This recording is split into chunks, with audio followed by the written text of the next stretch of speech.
on pastor's message to outgoing President Duterte. Ano po ang mensahe nyo kay Pangulong Rodrigo Duterte ngayong bababa na po siya sa kanyang panunungkulan? Maaari nyo rin po bang ibahagi sa amin ang ilang mga bagay na maaaring hindi po alam ng marami tungkol sa Pangulo? Salamat po.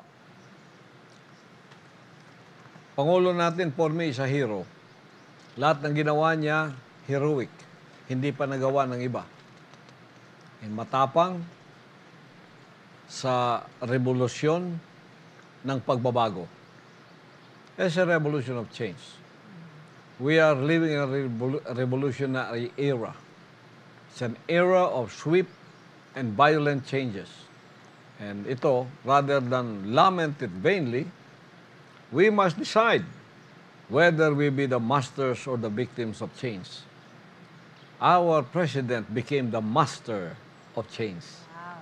Yung ibang administrasyon, victim of change. Kaya naiwanan tayo noon.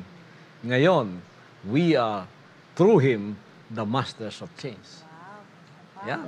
Patuloy yan. Pagbabago. Yan ang hindi alam ng marami. Matapang sa revolusyon ng pagbabago. Baguhin ang kultura ng Pilipinas patungkol sa droga. Imulat ang mata ng mga kabataan. Masama yan.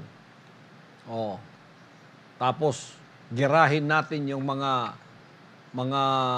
walang puso ng mga drug lords na sinisira ang kabataan at ang ating bansa. Kung wala kang katapangan, hindi mo gagawa yan.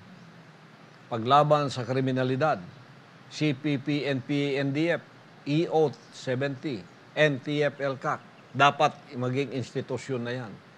Ginawa niya yan. Marami pang iba. Korupsyon sa gobyerno. Marami pang iba. Revolution of change ang tawag ko dyan. Revolution ng pagbabago. Marami pa yung hindi nyo alam sa kanya. Ayaw niya na yung kanyang accomplishment ay ibinabandila. Bahala na kung ang tao malaman niya. Pero ayaw niya yung nagpapa-epal. Kami nga lang nagre-research para malaman ng taong bayan naman.